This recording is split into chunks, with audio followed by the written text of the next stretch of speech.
Chers frères et sœurs, shalom. Que la paix de notre Seigneur Jésus-Christ, que la paix de notre Seigneur Jésus-Christ soit avec nous. Nous avons des petits problèmes techniques, mais nous espérons que la technique va s'en charger, que nous allons bien démarrer notre soirée de direct. Nous avons des petites coupures, nous espérons que ça va aller, que Dieu est avec nous. Avant de commencer notre séance de direct, je vais d'abord prier. Prions, chers frères et sœurs, ensemble, afin que le Seigneur Jésus-Christ soit avec nous, que le Seigneur Jésus-Christ nous protège, que le Seigneur Jésus-Christ nous guide sur ce que nous allons parler, sur ce que nous allons entendre, sur ce que nous allons écouter. Seigneur Jésus-Christ, nous voici devant toi, Seigneur. Nous allons parler de toi, nous allons parler de la fin de temps, nous allons parler des signes de la fin de temps. Et nous allons parler, Seigneur, de l'attitude de tes enfants, notamment, ô Seigneur, ta parole, selon laquelle, fuyez dans les montagnes. Et donc, ô Dieu, plusieurs interprétations sont faites. Mais Seigneur, avec humilité, je me prosterne devant toi et je te prie de m'accorder ton Saint-Esprit, afin que ce que je vais parler ne vienne pas de moi, mais de toi-même, et que tes enfants soient édifiés. Édifiés, Seigneur, en vue de ta gloire. Amen. Alors, chers frères et sœurs, le thème d'aujourd'hui, c'est la fin du monde, fuyez dans les temps. Je ne sais pas si vous m'écoutez et si vous pouvez envoyer des signes, soit des cœurs, soit pour que je sache si vraiment vous me suivez, si vous m'écoutez. Essayez de faire signe et être en communion avec nous ici dans le studio. Est-ce que vous nous suivez? Est-ce que vous me suivez? Vous pouvez faire signe pour envoyer quelques cœurs, envoyer quelques signes de like. Là, nous sommes sûrs que vous nous écoutez. Bien, nous sommes ravis. Gloire à Dieu. Alors, chers frères et sœurs, le thème d'aujourd'hui dont je vais aborder est un thème qui est d'actualité avec les événements que nous sommes en train de suivre, notamment la guerre russo-ukrainienne. Cette guerre est, selon les interprétations bibliques, mais ce qui va attirer beaucoup plus notre attention et beaucoup plus la mienne, c'est nous avons lu et nous avons suivi plusieurs vidéos où les frères et les sœurs qui l'ont fait ont suivi les gens leur dire que fuyez, fuyez, allez vous cacher dans les montagnes. Et certains ont laissé leur famille et sont rentrés en Afrique. Et d'après ce que nous avons comme nouvelle, il y a même des morts parmi, et là ce n'est même pas des morts à la montagne. Plusieurs personnes ont suivi ce que leurs prêtres, leurs pasteurs ou leurs prédicateurs, leurs évangélistes les ont dit fuyez dans la montagne parce que la guerre est imminente, on va brûler la terre, on va brûler la terre, la fin du monde est là. Et certains frères et sœurs ont interprété cela comme la vérité, parce que c'est écrit dans la Bible, notamment à Matthieu 24, 16, 18. Matthieu chapitre 24, au verset 16 à 18. Alors ceux qui seront en Judée fuient dans les montagnes. Notamment le prophète Jérémie avait dit ceci à Jérémie 51 au verset 6. Fuyez de Babylone et que chacun sauve sa vie, de peur que vous ne périssiez dans la ruine, car c'est un temps de vengeance pour l'Éternel. Il va lui rendre selon ses œuvres. Chers frères et sœurs, lorsque nous suivons la parole de Dieu, nous devons nous mettre dans la tête que chaque époque, Dieu parle à ses enfants. Nous devons comprendre que chaque époque correspond à une logique, mais que Dieu ne change pas, Dieu est le même. Lorsque nos pères ont suivi cette parole et que Dieu a donné cette parole comme pour nous aujourd'hui, après 2000 ans du passage de notre Seigneur Jésus-Christ sur la terre, nous allons constater que c'est symbolique, que la montagne est symbolique. Si le Seigneur, le Dieu Tout-Puissant, a avancé ses paroles et que son peuple devait fuir dans les montagnes, mais nous devons nous poser la question aujourd'hui avec l'émancipation de la technologie, avec l'évolution de la technologie, notamment des bombes, des armes massives, des armes puissantes chimiques, biologiques, qui peuvent arriver dans tous les lieux, qui peuvent atteindre tous les lieux en un temps record. Est-ce que la parole de Dieu, c'est ce que la parole veut dire, aller dans les montagnes physiques? Est-ce que Dieu parle vraiment de la montagne physique? Parce que Dieu savait que le monde va évoluer, que le monde va euh, croître, n'est-ce pas, dans la connaissance technologique et qu'il y aura des armes sophistiquées. Nous savons qu'à l'époque du roi David et comme avant, c'était des épées, c'était des fers de lance, c'était des flèches, c'était des couteaux. Mais avec le développement technologique, nous avons aujourd'hui des armes très sophistiquées, nous avons des avions, nous avons des drones qui peuvent orienter, n'est-ce pas, des armes. Il y a plusieurs techniques, des satellites, n'est-ce pas, qui peuvent déterminer la présence humaine dans les montagnes et, n'est-ce pas, faire sauter ces montagnes. Donc, ça prouve aujourd'hui que ce n'est pas ce que le Seigneur Dieu Tout-Puissant voulait dire, qu'il faut fuir les montagnes. Nous voyons aujourd'hui avec la montée, n'est-ce pas, de la tension dans le monde, notamment cette guerre russo-ukrainienne. Et donc, les gens disent que c'est la fin du monde qui approche. Déjà, nous allons savoir que le Seigneur Jésus-Christ a dit qu'il y aura des guerres, oui, qu'il y aura des événements, et que plusieurs signes de la prophétie de notre Seigneur Jésus-Christ se sont déjà réalisés, et que certes, il y aura la fin du monde, mais personne ne connaît ni le jour ni l'heure. Et que ce que je vais dire tout à l'heure est ce que le Seigneur Jésus-Christ m'a inspiré, que le Seigneur Jésus-Christ m'a inspiré comme son serviteur, pour dire à mes frères et sœurs, lorsque Dieu nous dit, fuyez, fuyez, fuyez dans les montagnes, lorsque l'Éternel dit à Jérémie, fuyez de Babylone, et que chacun sauve sa vie, de peur que vous ne périssiez dans la ruine.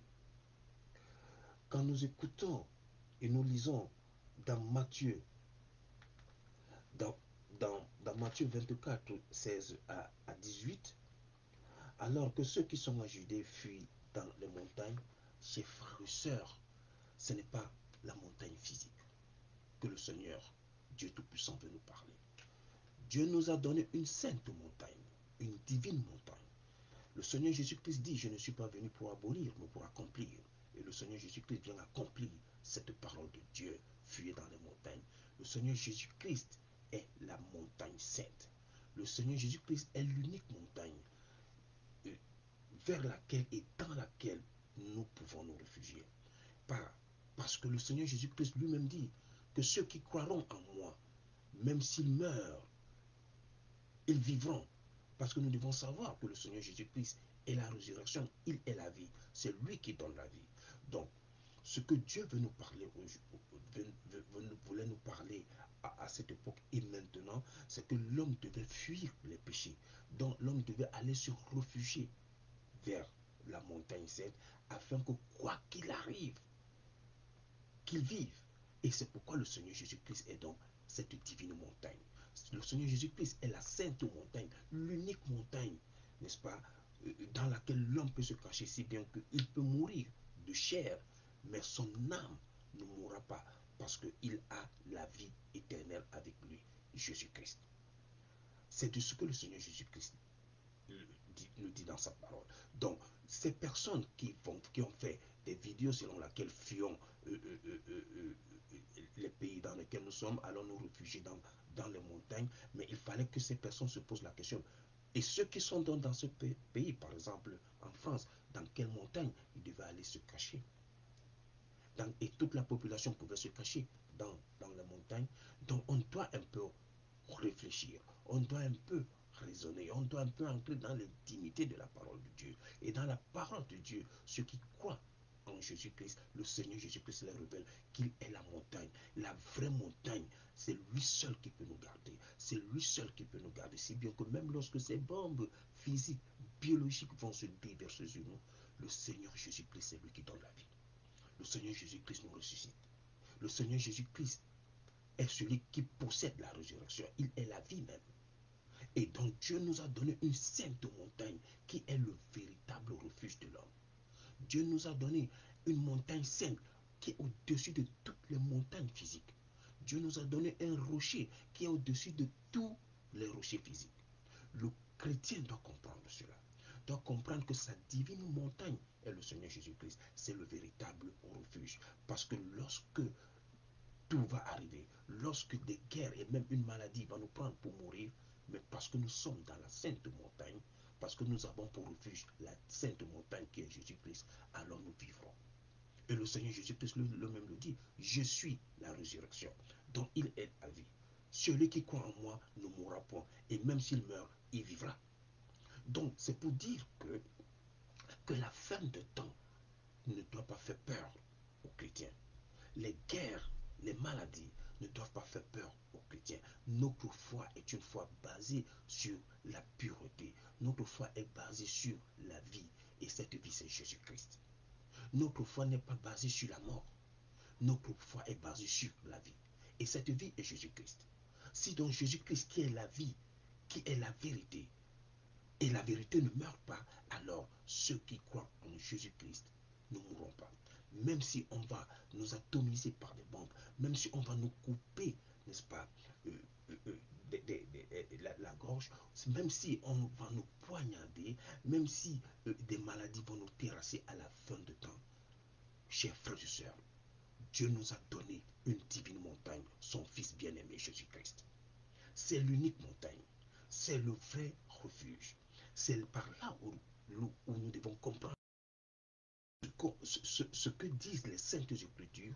Le Seigneur Jésus-Christ a accompli cela et que c'est lui qui est la divine montagne. Dieu l'a souverainement élevé. C'est pourquoi il lui a donné le nom qui est au-dessus. Il lui a donné le nom qui est au-dessus de tout. Donc nous devons comprendre que la parole de Dieu est vivante. La parole de Dieu est claire. Celui qui croit en Jésus-Christ ne meurt pas. Ce n'est pas une question de chair. Ce n'est pas une question de sang. Ce n'est pas une question d'ADN. Ce n'est pas une question de physique. C'est une question de l'âme. C'est pourquoi, lorsque nous voyons des guerres à gauche, à droite, nous allons voir des maladies de gauche à gauche, à droite. Celui qui croit en Jésus-Christ doit rester ferme. Celui qui croit en Jésus-Christ ne doit pas se gêner parce qu'il sait qu'il a la vie avec lui et que son maître, qui est Jésus-Christ, est Dieu, il est le plus grand. Donc, chers frères et sœurs, ceux qui ont fait des vidéos et dont nous avons lu sur la toile de nombreuses vidéos, fuyons la France, fuyons la Belgique, fuyons les États-Unis, fuyons la Suisse, allons nous réfugier en Afrique. Beaucoup se sont retrouvés dans leur pays, au Gabon, au Cameroun, en Côte d'Ivoire, un peu partout, mais sans se poser la question. Et les frères croyants qui sont donc là en France, ceux qui croient en Jésus-Christ, dans quelle montagne iront, n'est-ce pas, se cacher? Ces frères qui sont n'est-ce pas, d'origine suisse, où iront se cacher? Ils vont se cacher où? Et pourquoi nous, on doit nous demander, n'est-ce pas, de rentrer en Afrique pour aller se cacher dans la montagne? Il fallait que les gens réfléchissent. Et c'est ainsi que beaucoup ont pris, n'est-ce pas, leur bagage et se sont dirigés, sont rentrés dans leur pays. Et on se pose la question, mais ils ne sont pas dans la montagne, puisqu'ils vivent dans la famille, ils vivent avec des personnes. Donc, ce n'est pas ça la parole de Dieu. La parole de Dieu est claire. Le Seigneur Jésus-Christ est la vérité. C'est la divine montagne. C'est l'unique montagne dans laquelle l'homme se réfugie, dans laquelle l'homme a le salut. Cela veut dire qu'il est ressuscité. Une montagne physique ne peut pas cacher l'homme. C'était tout juste, n'est-ce pas, de la métaphore. C'était tout juste, n'est-ce pas, c'était de la parabole. C'était une sorte quand l'Éternel Dieu disait cela, c'était pour préparer la conscience de l'homme, pour que que l'homme se rapproche de plus en plus de la réalité de la vérité. Parce que la chute de l'homme, n'est-ce pas, qui se produit au jardin d'Éden, c'est cette perte de la connaissance de Dieu, c'est cette perte de la connaissance de la vérité, à savoir dans la mort. Alors Dieu, dans sa logique en tant que le créateur de toutes choses et connaissant l'homme, a donc amené l'homme petit à petit à comprendre la réalité de la vie, la réalité de ce qui est. C'est pourquoi le Seigneur Jésus-Christ dit, je ne suis pas venu pour abolir, mais venu pour accomplir. Cela veut dire que ce qui est, c'est ça qui doit être. Ce qui était, c'est ce qui est. Et donc c'est lui qui est. C'est pourquoi il dit, je suis la vie, je suis la résurrection, je suis le chemin, je suis la vérité et la vie. Alors dans quelle montagne irons-nous si le Seigneur Jésus-Christ n'est pas notre chemin, si le Seigneur Jésus-Christ n'est pas la vérité, si le Seigneur Jésus-Christ n'est pas notre appui, notre force, notre recours? Chers frères et sœurs, bien-aimés dans le Seigneur Jésus-Christ, nous devons avoir une foi dans le Seigneur Jésus-Christ. C'est lui notre montagne. C'est lui notre sainte montagne. Quoi qu'il nous arrive et quoi qu'il nous arrivera demain, si Dieu décide que maintenant c'est la fin du monde, aujourd'hui ça s'arrête, le monde s'arrête, il n'y a que Jésus-Christ pour nous sauver. Il n'y a que Jésus-Christ pour ressusciter. C'est pourquoi il est écrit dans Jean au chapitre 5, versets 28 à 29, que nous ne soyons pas étonnés, parce que l'heure vient où ceux qui sont morts entendront la voix du Fils de l'homme, et ils en sortiront des sépulcres. Ils en sortiront des sépulcres. Et ceux qui auront fait du bien ressusciteront pour la vie. Et ceux qui auront fait du mal ressusciteront pour la condamnation, donc pour la mort. Donc nous devons savoir que, quelle que soit la mort que nous allons avoir, que nous allons connaître, que ce soit par des guerres, par des maladies, que ce soit par une mort subite, par des AVC, quelle que soit la mort, quel que soit le type de mort, nous allons d'abord être ressuscités par le Seigneur Jésus-Christ. Et chacun, n'est-ce pas, connaîtra ainsi son sort par son jugement. Et comme il est écrit dans les évangiles, l'évangile de Jean au chapitre 5, versets 28 à 29, ceux qui auront fait du bien ressusciteront pour la vie. Et ceux qui auront fait du mal ressusciteront pour la mort, pour la condamnation. Donc, ce que le chrétien doit donc comprendre, c'est ceci. Je dois faire du bien. Je dois agir en bien. Je dois quitter le mal. Je dois faire ce que Dieu veut. Je dois marcher selon la parole de Dieu. Voilà ce qui attend le chrétien. Ce n'est pas la peur de la guerre. Ce n'est pas la peur de la mort. Parce que le chrétien ne meurt pas. Le chrétien ne meurt pas. Le chrétien a la vie. Le chrétien a Jésus-Christ qui est la vie. Le chrétien ne meurt pas. Il n'y a que des païens. Ou alors, ceux qui sont effrayés, qui ont peur de la mort. Mais celui qui a connu que le Seigneur Jésus-Christ a ressuscité Lazare, il a ressuscité des morts. Il a rendu, n'est-ce pas, la vie aux lépreux, aux paralytiques. Il a ressuscité Lazare. Et lui-même, le Seigneur Jésus-Christ, est mort. Et le troisième jour, il est ressuscité. Alors, il est monté au ciel. Mais le Seigneur Jésus-Christ vient. Il va nous ressusciter. Et ceux qui auront fait du bien vont être avec lui, vont souper. Donc, la problématique du chrétien, c'est faire du bien. C'est faire du bien pour que le jour où le Seigneur Jésus-Christ vient faire, n'est-ce pas, son enlèvement, qu'il soit du côté, n'est-ce pas, de ceux qui vont être sur la table des noces, et non ceux qui vont pleurer dans le feu de la guerre. Donc, que les guerres, comme ce qui se passe aujourd'hui dans le monde, entre les Russes et les Ukrainiens, que les croyants n'aient pas peur. Les croyants doivent prier, les croyants doivent jeûner, les croyants doivent prier pour les uns et les autres, les croyants doivent agir dans le bien. Les croyants doivent chercher à faire du bien. Le chrétien doit faire du bien parce que la promesse est claire. Le Seigneur Jésus-Christ, quand il viendra, il y aura ceux qui seront en vie. Il y aura ceux qui seront vivants, pour ceux qui ont la chance, mais ils seront subitement transformés. Cela veut dire une résurrection de leur âme. Ceux qui sont morts, qui sont dans les sépulcres, entendront la voix de Dieu, la voix du Seigneur Jésus-Christ, et ils en sortiront poursuivre le jugement. Celui qui aurait fait du bien va connaître la vie éternelle. Et celui qui aura fait du mal connaîtra, n'est-ce pas, la mort éternelle. Voilà l'évangile de Jésus-Christ. Et il n'y a plus notre sorte d'évangile. Celui qui nous fait peur et celui qui effraie les gens, c'est celui qui est la mort, qui est le Satan. C'est lui qui effraie et qui fait en ce que les hommes ont peur de mourir parce que leurs œuvres n'ont pas plu à Dieu.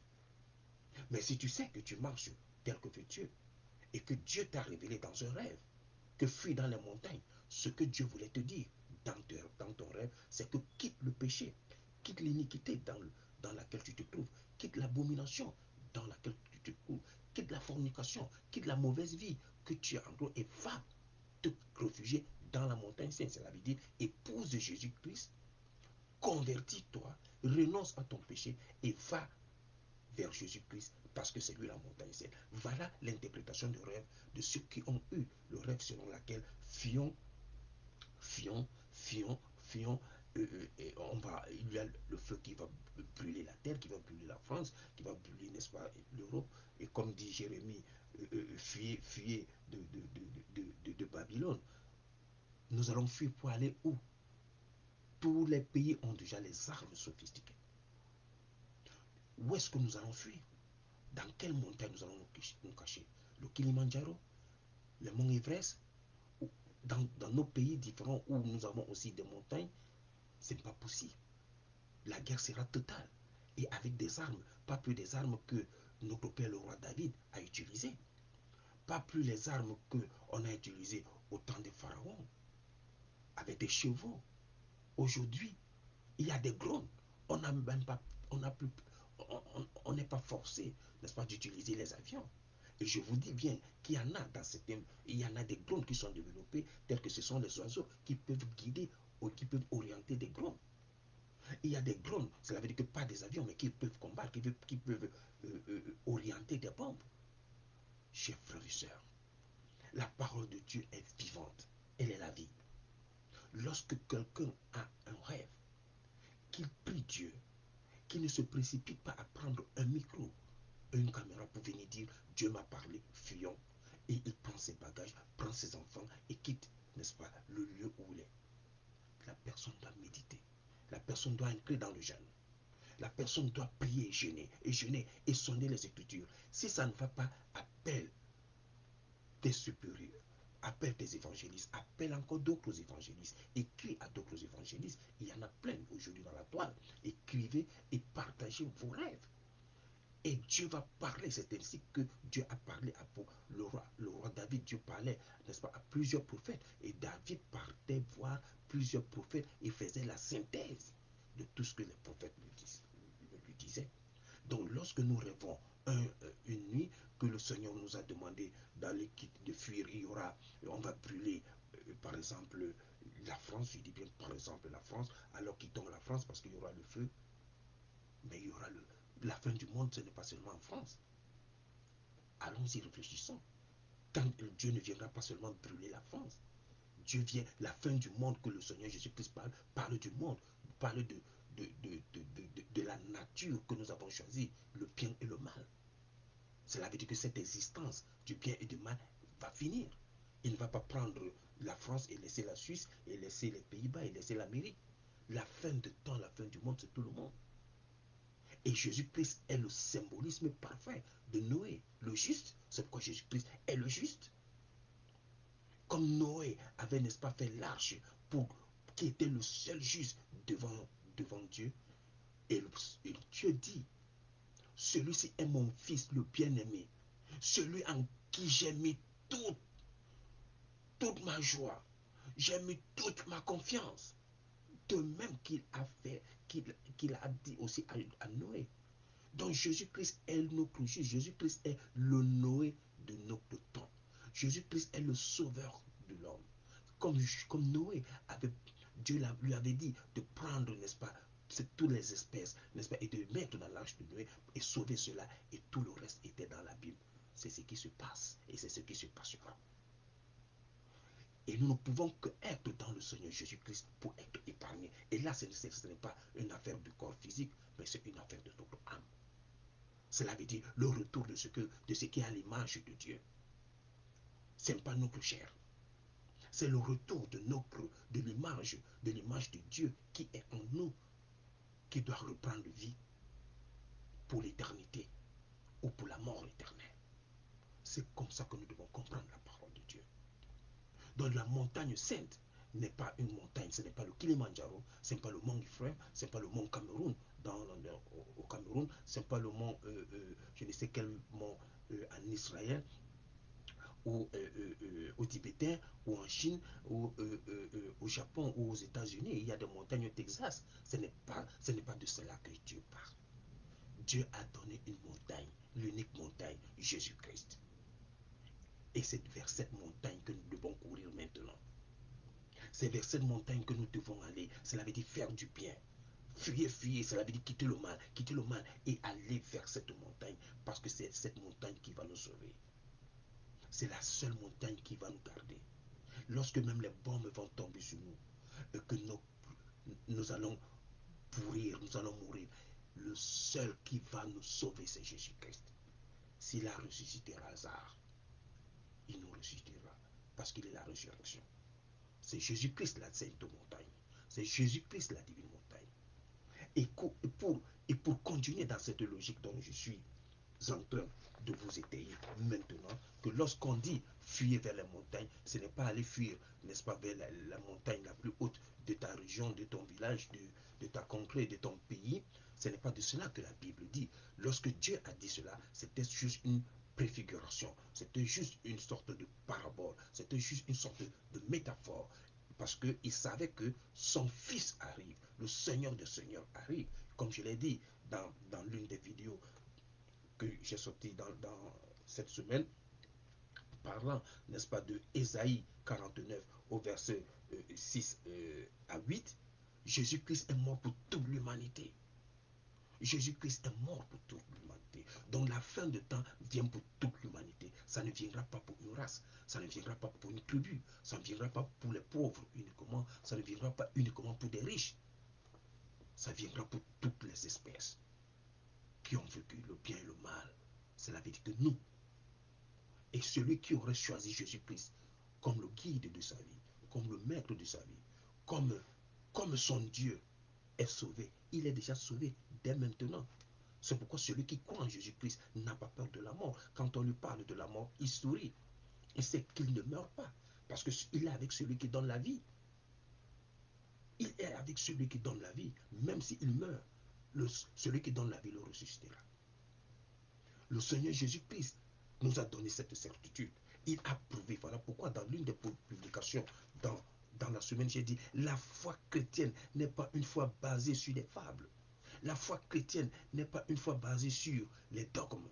La foi chrétienne n'est pas une foi basée sur ce qui n'existe pas. La foi chrétienne est basée sur la réalité. Et cette réalité est une science. Et cette science, c'est la résurrection. Et Jésus-Christ a prouvé la résurrection. Jésus-Christ a ressuscité Lazare, ce qui est vrai. Pardon, excusez-moi. Jésus-Christ a montré la résurrection. Il a prouvé qu'il est la résurrection. Jésus-Christ a prouvé qu'il est la vérité. Jésus-Christ a prouvé qu'il est la vie. Jésus-Christ a prouvé qu'il est le chemin. Donc celui qui croit en Jésus-Christ ne meurt pas. Il est déjà dans la vérité. Il est déjà dans la vie. Même lorsqu'on le promet la mort, il sourit. Il sait qu'il est vivant. Chers frères et sœurs,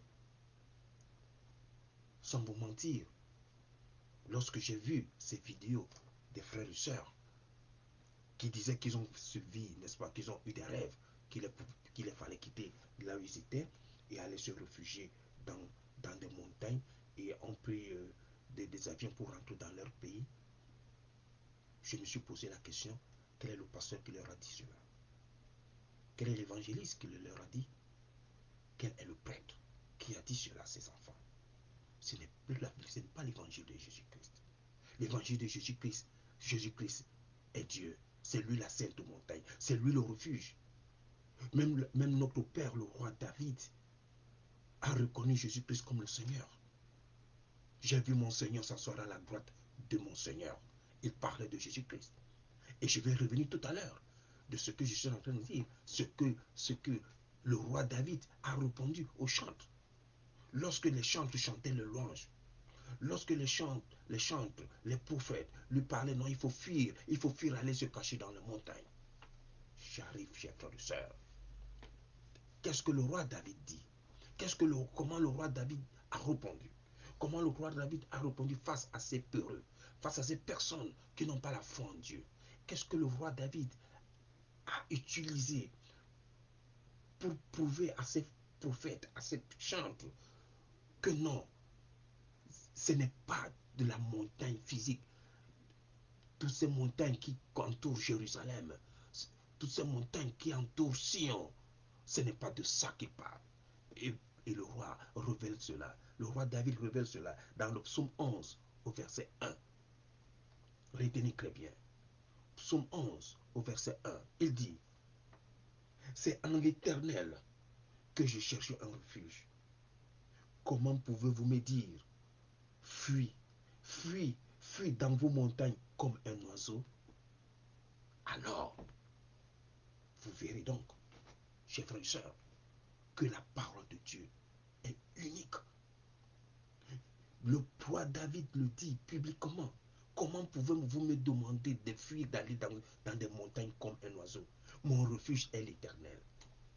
Et nous savons que dans Ésaïe, Ésaïe dit, l'Éternel me dit, un enfant nous est donné, un fils nous est né, il sera appelé Père éternel. Jésus-Christ, bien-aimé, Emmanuel au milieu de ses enfants. Emmanuel, Dieu au milieu de son peuple. Jésus-Christ est le Père éternel. Jésus-Christ dit, celui qui m'a vu a vu le Père. Et le roi David nous dit, c'est l'Éternel que je cherche un refuge. Sans Jésus-Christ. Car celui qui a vu Jésus-Christ a vu l'Éternel Dieu. Jésus-Christ qu'il a dit, ce n'est pas moi. Ce n'est pas moi, je ne suis qu'un avorton. Je suis plus qu'un ver de terre. Je ne vaux rien devant Jésus-Christ. Ce n'est pas moi qui le dis. C'est Jésus-Christ qui le dit. Celui qui m'a vu a vu le Père. Et si dans le roi David, quand on disait fuis, fuis dans la montagne, il dit, comment pouvez-vous me dire de fuir dans les montagnes? Mon refuge est dans l'Éternel. Je cherche un refuge dans l'Éternel. C'est ainsi le croyant. Voilà pourquoi David, non pas il avait seulement l'amour formidable pour Dieu, il avait une foi folle de Dieu. Et c'est cette foi que le chrétien doit développer. C'est pourquoi la foi chrétienne est une foi, c'est une foi basée sur la science, la vraie science. La science qui donne la vie, la science qui donne l'éternité.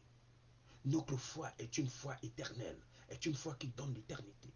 Ce n'est pas une foi qui entraîne à la mort, mais c'est une foi qui entraîne à la vie. Le chrétien doit arriver à ce point de comprendre que la mort n'existe pas pour lui. Parce que celui qui est la vie a vaincu la mort. Donc, n'ayons pas peur. N'ayons pas peur, chers frères et sœurs, de la fin des temps. N'ayons pas peur de l'Apocalypse. N'ayons pas peur. Soyons en joie que le Seigneur Jésus-Christ est notre Dieu. La seule problématique que je disais tout à l'heure, c'est de marcher dans le bien. C'est de faire le bien, c'est d'éviter au plus possible le mal. C'est d'éviter d'être corrompu par le corrompeur qui est le diable, qui est Satan. C'est de ne pas suivre la masse. Parce que Josué a dit, ma maison et moi, nous louerons l'Éternel Dieu. Même si vous tous, vous allez partir vers le Dieu des Baals. Même si vous tous, vous allez louer Baal. Même si vous tous, vous allez louer Satan. Même si vous tous, vous allez louer Mammon. Ma maison et moi, nous louerons l'Éternel Dieu. C'est ce que le chrétien doit avoir dans la tête. Donc ce n'est pas voir parce que l'autre a de l'argent. L'autre est devenu millionnaire, milliardaire. L'autre a monté de grosses voitures. Vous ne savez pas ce qui s'est passé. Et vous voulez aussi faire la même chose. Et voilà, vous tombez dans le piège du monde. Faites ce qui est bien pour vous, pour la gloire de Dieu. Que chacun cherche la gloire de Dieu. Que chacun cherche le bien parce que le Seigneur Jésus-Christ dit à Jean 5, verset 28 à 29, tous entendront, tous ceux qui sont dans les sépulcres, entendront la voix du Fils de l'homme, et ils en sortiront de cette tombe. Et celui qui aura, ou ceux qui auront fait du bien, ressusciteront pour la vie. Et ceux qui auront fait du mal ressusciteront pour le mal. C'est ça la problématique de la fin de temps, de l'existence de chacun. C'est la problématique de l'existentiel, c'est la problématique existentielle, c'est la problématique qui conduit l'homme aujourd'hui à ne que chercher le bien, afin que cette prophétie de Seigneur Jésus-Christ dit, ceux qui ont fait du bien ressusciteront pour la vie. N'ayons pas peur de la mort, n'ayons pas peur de cette guerre, n'ayons pas peur. N'ayons pas peur des maladies, des pandémies qui tombent dans le monde. Même si nous allons mourir, si nous sommes justes, si nous avons connu le Seigneur Jésus-Christ, si nous avons marché selon le Seigneur Jésus-Christ, alors nous sommes sauvés. Chers frères et sœurs, ce n'est pas ton pasteur qui doit te dire, fuis, fuis, va dans les montagnes, fuis parce que la guerre, non. Ce n'est pas de cette montagne, s'il te le dit, ce n'est plus l'évangile de Jésus-Christ. La montagne de Jésus-Christ, c'est Jésus-Christ lui-même. C'est Jésus-Christ la vraie montagne. C'est lui la sainte montagne. C'est lui la divine montagne. Il n'y a pas une autre montagne. Donc celui qui vous dira encore, bien-aimé, d'avoir peur de la fin de temps, ce n'est pas un pasteur de Jésus-Christ. Ce n'est pas un prêtre de Jésus-Christ. Le chrétien n'a pas peur de la mort parce qu'il sait que son Dieu n'est pas mort, que son Dieu est vivant.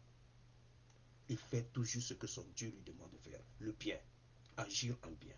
Agir toujours en bien, quelle que soit la haine qui s'abat sur vous, quel que soit le mal qui s'abat sur vous, vous continuez d'agir dans le silence pour la gloire de Dieu. Vous agissez dans le bien et pour le bien. Parce que c'est ça le Seigneur Jésus-Christ. Car choisir le bien, c'est revenir au jardin d'Éden, où il y avait l'arbre de la vie, l'arbre de la connaissance du bien et du mal. Et Jésus-Christ est cet arbre de la vie qui s'est incarné sur la terre. Car c'est en lui la vie éternelle.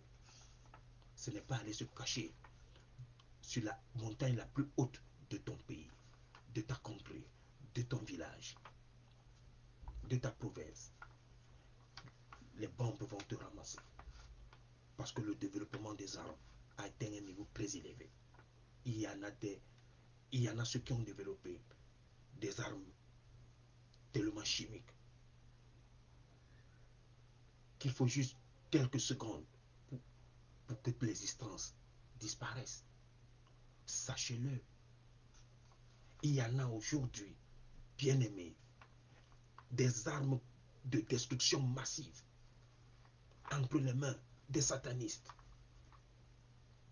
Donc ce n'est pas ça qui va nous faire fuir. Ce n'est pas ça qui doit nous faire peur. Nous savons que notre Dieu est au-dessus de toutes ces bombes. Il nous donne la vie éternelle. Le chrétien doit être en joie. Le chrétien n'est pas un peureux. Le chrétien n'a pas peur de la mort. C'est pourquoi même les apôtres Paul, les Pierre et les Silas, quand on les parlait de la mort, dit oui, s'il est même bon de mourir maintenant et d'aller rejoindre mon Dieu, c'est ma joie. Et mais cette joie est parfaite. Celui qui vit tel que veut Dieu n'a pas peur de la mort chaque instant. Il dit toujours à Dieu, Seigneur, je suis prêt. Tu peux me prendre maintenant. Je sais que je t'ai servi. Car celui qui connaît cette marche devant Dieu ne refuse pas la mort. Parce qu'il sait que la mort, c'est de la pourriture. Il y a la vie qui est là. Jésus-Christ qui l'attend. Ça, c'est ça l'évangile de Jésus-Christ. Le chrétien n'a pas peur de la mort. Cela ne veut pas dire qu'il doit chercher le suicide. Cela ne veut pas dire que parce qu'il y a la guerre dans telle région, tu dois aller te suicider alors que tu as la possibilité de te cacher. Mais on ne peut pas se cacher à la fin des temps. On ne pourra pas se cacher le jour de la fin du monde. On va grincer les dents. Et même, et comme il est écrit dans les Saintes Écritures, même la mort, nous allons dire, c'est nous qui allons plutôt appeler la mort, parce qu'il y aura de l'abomination. Chers frères et sœurs, parce qu'il y aura de l'abomination. Oui, il y aura de l'abomination. C'est nous-mêmes qui allons dire à Dieu, nous voulons mourir, parce que ça sera du terrible. C'est pourquoi Dieu dit que ce jour qu'une femme ne soit pas enceinte, ne soit pas sur la table d'accoucher. Que ce jour, si tu es dans le champ, reste là. Si tu es sur le toit, reste. Je ferai une vidéo aussi sur cela pour vous faire comprendre que le chrétien, cela veut dire celui qui obéit à Dieu.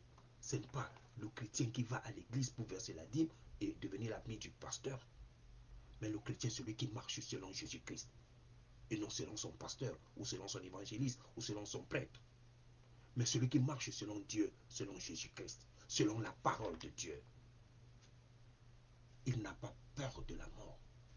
Il n'a pas peur des tumultes de la vie. Vous vous souvenez encore de cette publication que j'ai faite toujours cette semaine, que si on vous dit que celui qui prie ne doit pas souffrir, ne doit pas avoir des difficultés, ne doit pas être dans le manque, dites-leur qu'on ne prouve de l'or pas du feu. Et nous valons plus que de l'or. C'est la même démarche. Nous sommes dans le royaume des cieux.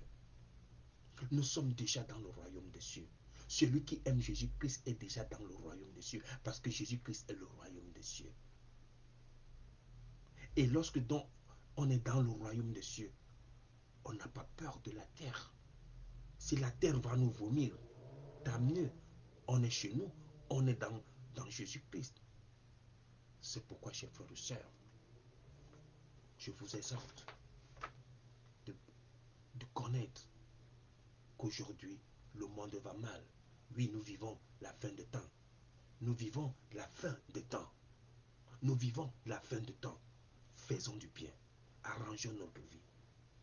Ce n'est pas arranger sa vie en cherchant des grosses maisons, des grosses voitures, des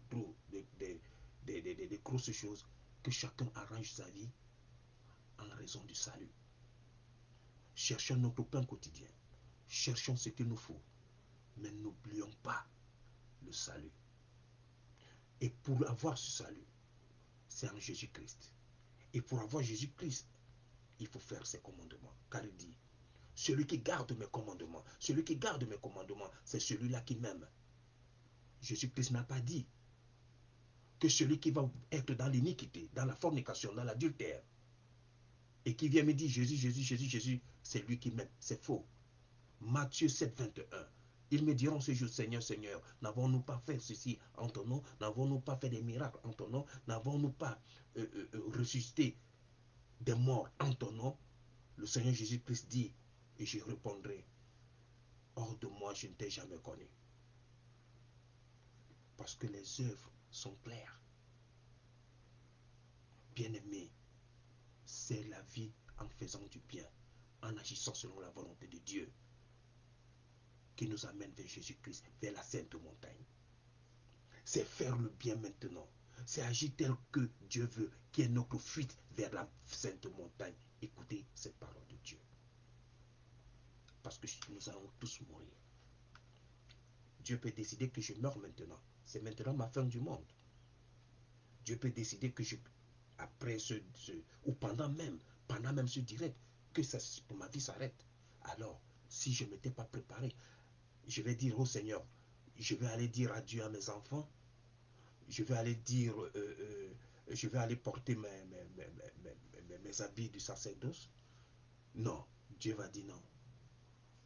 C'est pas ça. Tu avais eu tout le temps. Tu as eu tout le temps de m'aimer. Tu as eu tout le temps de te corriger. Tu as eu le temps de porter tes vêtements célestes. Alors maintenant, voici la sentence. Ou la vie éternelle, ou l'enfer. C'est ça la problématique de notre existence. Et c'est ce que nous devons avoir dans la tête. C'est ce que nous devons comprendre. Donc fuir, aller vers des montagnes. Fuyons le péché, fuyons les iniquités, fuyons les adultères, fuyons les querelles, les disputes, fuyons tout ce qui est mauvais, tout ce que Dieu n'aime pas, pour aller vers la montagne sainte, vers Jésus-Christ. La vraie montagne. La vraie montagne de Jérusalem. De Jérusalem nouveau. C'est lui le Jérusalem nouveau. C'est lui le parfait juste. C'est lui la sainte montagne. C'est vers lui que nous devons courir. Et c'est en lui que nous devons demeurer. même si nous mourons, que nous ayons la vie éternelle, parce qu'il est la vie éternelle. Alors, chers frères et sœurs bien-aimés, que la paix du Seigneur Jésus-Christ soit avec nous et que son Saint-Esprit nous guide afin que nous soyons prêts à chaque instant de la vie, d'aller souper avec lui. Agissons dans le bien. Appelons le Saint-Esprit de Dieu dans notre vie, dans tout ce que nous faisons. Appelons le Seigneur Jésus-Christ. Supplions le Seigneur Jésus-Christ qui nous envoie son Saint-Esprit, le Saint-Esprit de Dieu, afin que nous agissons en bien en vue de sa gloire. Bien-aimés, gloire à Dieu. Soyez en paix. Et à la prochaine vidéo, au prochain direct. Si Dieu le veut, je reviendrai toujours faire un direct avec vous. Que Dieu nous garde. Que Dieu nous apporte sa paix. Au nom de Jésus-Christ.